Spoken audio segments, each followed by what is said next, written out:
Welcome students. Study at the rate Uttarakhand की online platform में आपका स्वागत है।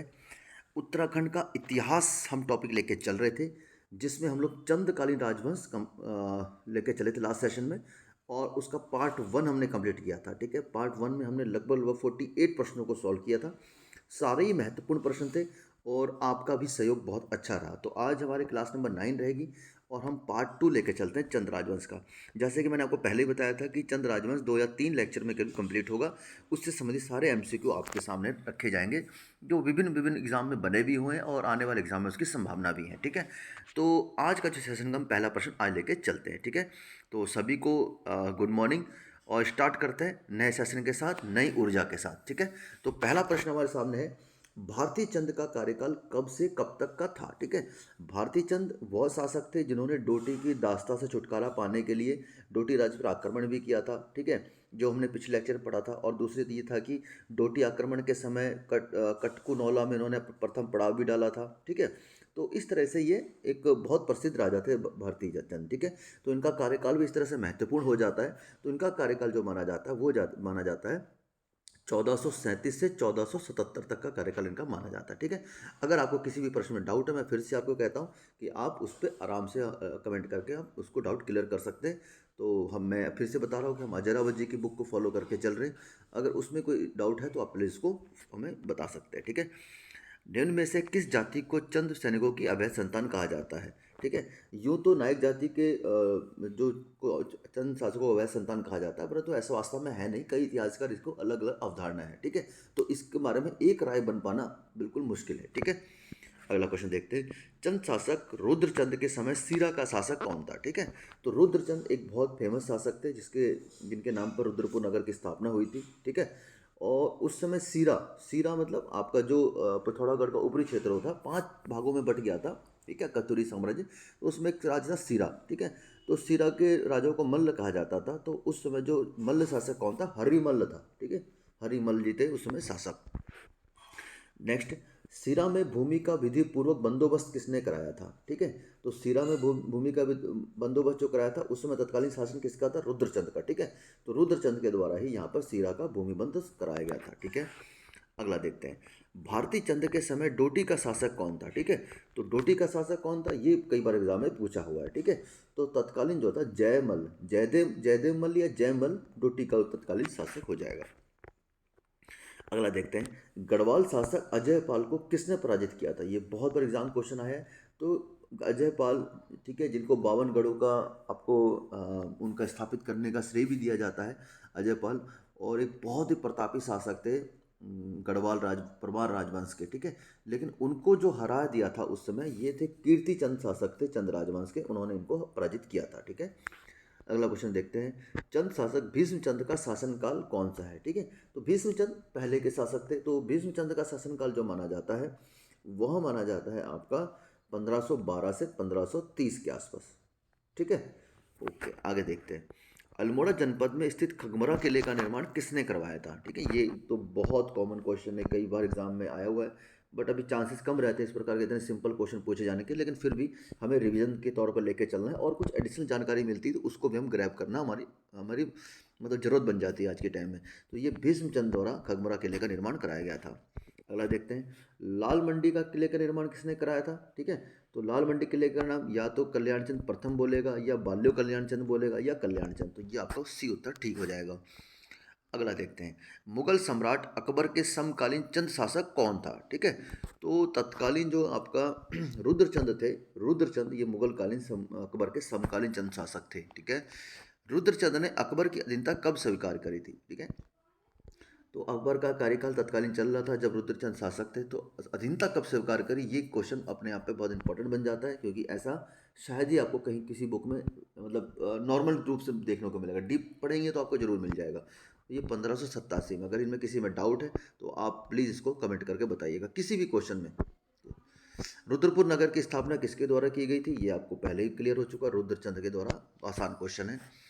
किस चंद शासक ने गढ़वाल के सरोला ब्राह्मणों की भांति कुमाऊं में चौथनी ब्राह्मणों की मंडली बनाई थी। ठीक है, सरोला ब्राह्मण प्रथा किसने शुरू की थी, अजयपाल ने। ठीक है, और कुमाऊँ में भी इस तरह से चौथानी ब्राह्मणों की मंडली बनाई गई थी। बहुत ज़्यादा इंपॉर्टेंट क्वेश्चन है। सरोला ब्राह्मण से संबंधित कई बार एग्जाम में क्वेश्चन आ चुका है, तो शायद अब नए वाले एग्जाम में इस प्रकार क्वेश्चन ना बने, परंतु ये बन सकता है आपका चौथानी ब्राह्मणों की मंडली किसके द्वारा बनाई गई थी। देखिए, आपको ज़रूरी नहीं कि ये बोला जाए कि गढ़वाल के सरोला ब्राह्मणों की भांति ये लाइन भी काटी जा सकती है, ठीक है। तो ये कुमाऊँ भी हटाया जा सकता है, ठीक है। तो ये पूछा जाता है कि चौथनी ब्राह्मणों की मंडली किसके द्वारा बनाई गई थी। हो सकता है कि चंद शासक भी काट दें, ठीक है।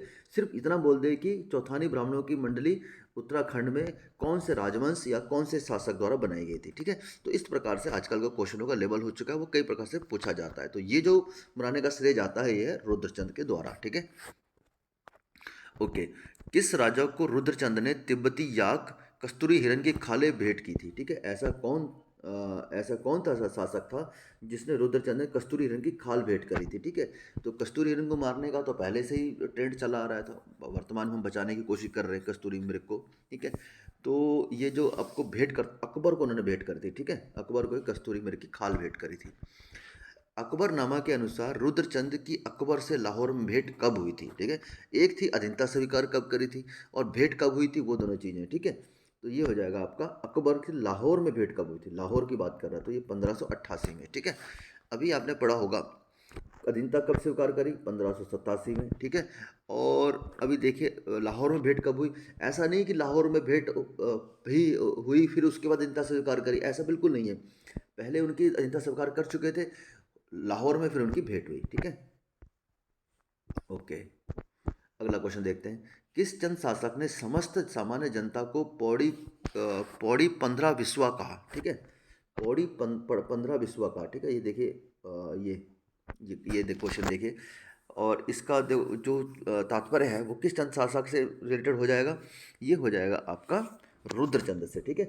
शायद ये आपने पढ़ा हो, बहुत इंपॉर्टेंट क्वेश्चन है। पौड़ी 15 सामान्य जनता को किस शासक द्वारा कहा गया। चंद शासक भी हटाया जा सकता है यहाँ पर, और परमार शासक भी दिए जा सकते हैं, चंद शासक भी दिए जा सकते हैं, तो यहाँ रुद्रचंद का सही उत्तर हो जाएगा। मैं आपको क्वेश्चन की प्रकृति बता रहा हूँ, किसी प्रकार से पूछा जा सकता है। एग्जैक्टली ऐसा तो नहीं है कि सेम क्वेश्चन आ जाए एग्जाम में, ठीक है। तो अगले क्वेश्चन की तरफ आगे बढ़ जाते हैं। अगला क्वेश्चन है, सामाजिक व्यवस्था सुधार के लिए त्रैवणिक धर्म निर्णय पुस्तक के लेखक कौन थे, ठीक है। तो पहला तो आपको ये समझ आना चाहिए त्रैवणिक धर्म निर्णय पुस्तक किसके द्वारा लिखी गई है। तो ये जो लिखी गई है ये बड़ा कॉमन है, ये रुद्रचंद के द्वारा लिखी गई है, ठीक है। लेकिन अभी कभी कभी एग्जाम में क्वेश्चन पूछा जा सकता है कि त्रैवणिक धर्म निर्णय इसमें किस चीज़ से संबंधित है, क्या संबंधित है। सामाजिक व्यवस्था संबंधित है, धार्मिक व्यवस्था से संबंधित है, राजनीतिक व्यवस्था से संबंधित है, सैन्य व्यवस्था से संबंधित है।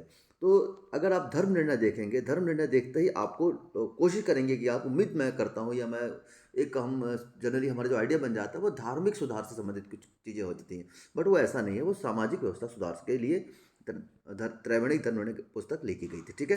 तो थोड़ा सा इसके लिए अलर्ट रहना है आपको। क्वेश्चन पूछा गया तो उसमें कुछ ना कुछ ट्विस्ट जरूर होता है, ठीक है, आजकल में। अगला देखते हैं। राज्य के युवाओं को संस्कृत अध्ययन हेतु कश्मीर व काशी भेजा गया था। किस शासक के द्वारा कश्मीर भेजा गया संस्कृत के अध्ययन के लिए, ठीक है। तो ये राजा रुद्रचंद के द्वारा भेजा गया था, ठीक है। ओके। किस पुस्तक में कुमाऊं सरकार को दिल्ली सूबे के अंतर्गत दर्शाया गया था, ठीक है। तो ऐसा कौन सा मतलब जो सरकार थी कुमाऊं की सरकार, ठीक है, उसमें दिल्ली सूबे के अंदर दर्शाया गया था। तो ऑब्वियस सी बात है, ये जो आईने अकबरी है ना, आईने अकबरी तत्कालीन जो अकबर की जो पुस्तक है, अकबर के तत्समकालीन जो लिखी गई है पुस्तक आईने अकबरी में, दिल्ली सूबे के अंतर्गत दर्शाया गया है कुमाऊं का, क्योंकि उसमें रुद्रचंद ने अकबर के समय में 1587 में इसकी अधीनता स्वीकार कर ली थी, ठीक है। ओके। चंद शासक रुद्रचंद का शासनकाल निम्न में से कौन सा था। अगर इतना महत्वपूर्ण रुद्रचंद शासक बन जाते हैं तो उनका कार्यकाल भी बहुत ही महत्वपूर्ण बन जाता है। तो आपको कार्यकाल सभी नहीं बताया गया, कुछ ही को कार्यकाल आपको बताया गया है। जैसे भारती चंद का कार्यकाल आपको बताया गया 1437 से 1477 तक, उसी प्रकार से रुद्रचंद का कार्यकाल ही बहुत महत्वपूर्ण बन जाता है, क्योंकि ये अकबर के समकालीन थे, ठीक है। तो अकबर के समकालीन होने से इनका कार्यकाल बहुत महत्वपूर्ण बन जाता है। तो ये 1565 से 1597 तक का। ओके। अगला क्वेश्चन है, औली ब्राह्मणों की नियुक्ति किसके द्वारा की गई थी, ठीक है। औली प्रकार के जो ब्राह्मण थे, औली जाति के जो ब्राह्मण थे, उनकी जो नियुक्ति किसके द्वारा की गई थी, ये जो नियुक्ति की गई थी ये रुद्रचंद के द्वारा ही की गई थी, ठीक है। ओके। अगला क्वेश्चन है, रुद्रचंद द्वारा निर्मित मल्ला महल किस जनपद में स्थित है। अब यहाँ तो आपको क्लियर हो गया कि मल्ला महल कहाँ है। ये किसके द्वारा निर्मित किया गया, रुद्रचंद के द्वारा निर्मित किया गया, ठीक है। ये कहाँ पर स्थित है, थे अल्मोड़ा में स्थित है मल्ला महल, ठीक है। ओके। अगला क्वेश्चन, पुरुषोत्तम पंत या पुरुष पंत किसका सेनापति था? ठीक है, तो पुरुषोत्तम पंत या पुरुष पंत ये किसका सेनापति था? ये कीर्तिचंद का सेनापति था। ठीक है, बहुत इंपॉर्टेंट बन जाता है कीर्तिचंद शासक। अब हम कीर्तिचंद के बारे में लगातार क्वेश्चन करेंगे। ठीक है, कुमाऊं का इतिहास का रॉबर्ट ब्रूस किसे कहा जाता है? ये देखिए, थोड़ा सा डिफरेंट क्वेश्चन है। ठीक है, तो शायद ही मैंने किसी एग्जाम में ऐसा क्वेश्चन देखा हो, तो आपके लिए नया भी बन जाता है, इंपॉर्टेंट भी बन जाता है। ठीक है, अगर आपने पढ़ रखा है तो बहुत अच्छी बात है। पढ़ने वाले स्टूडेंट के लिए कोई भी चीज़ नया नहीं है, जिन्होंने भी स्टडी डीपली स्टडी कर रखी है उनके लिए क्वेश्चन आसान बन जाते हैं। ठीक है, तो कुमाऊं इतिहास का रॉबर्ट ब्रूस किसे कहा जाता है? तो रॉबर्ट ब्रूस कहा जाता है आपको पुरुषोत्तम पंत को, या पुरुष पंत, जो कीर्तिचंद का सेनापति था। ठीक है, और ये आज के सेशन का मैं लास्ट प्रश्न लेके चल रहा हूँ। ठीक है, और किसी स्टूडेंट ने ये मेरे से पूछा था कि सर चंद राजवंश कितने कितने लेक्चर में समाप्त होगा? तो ये चंद राजवंश से संबंधित हमारा सेकंड लेक्चर है, और मैं उम्मीद करके चल रहा हूँ कि अगर हम शॉर्ट वीडियो में लेके चल रहे हैं, 10 से 12 मिनट या 12 से 15 मिनट की वीडियो लेके चल रहे हैं, तो उसमें क्या है कि लगभग 7 लेक्चर टोटल चंद शासन खत्म होगा। इसी प्रकार परमार शासन का भी समय लगेगा। तो मेरा मकसद ये है कि नंबर ऑफ क्वेश्चन भी अटेम्प्ट करवाया जाए, कुछ जानकारी जो आपके सामने वो भी ऐड करके रखी जाए, ताकि आराम से आप उसको तसल्ली से आप रिवीजन भी कर सके और इसको आराम से स्टडी भी कर सके। ठीक है, तो ये लास्ट क्वेश्चन है, ग्वालदम या बधानगढ़ युद्ध में किस सेनापति की मृत्यु हुई थी? ठीक है, तो ये जो मृत्यु हुई थी, ये जो आपकी हुई थी पुरुष पंत की या पुरुषोत्तम पंत की, जो कीर्तिचंद का युद्ध सेनापति थे। ठीक है, तो गोवर्धन बधानगढ़ का युद्ध हुआ था। ठीक, तो इस प्रकार ये आज का सेशन मैं आपका लेके चल रहा हूँ। ठीक है, और इसके बाद हम फिर और लेक्चर में समाप्त करेंगे, और फिर उसके बाद धीरे धीरे हम लोग चंद शासन कंप्लीट कर लेंगे। तो आपने स्टडी को बनाए रखिए, जोश को बनाए रखिए। 1 या 2 महीने आपके एग्ज़ाम के लिए बचे हुए हैं, चाहे वो वीडियो का एग्ज़ाम हो, चाहे आपका यूके पीसीएस का एग्ज़ाम हो, और आपके लिए बहुत संभावना लेकर आए, आपका भविष्य उज्ज्वल हो। अपने माता पिता का सम्मान करें, अपने व्यक्तित्व को अच्छे से डेवलप करें। ठीक है, और देश के लिए अपना योगदान दें। तो उम्मीद करता हूँ ये आपके लिए वीडियो लाभकारी सिद्ध होगी। मिलते हैं नेक्स्ट वीडियो में, तब तक के लिए जय हिंद।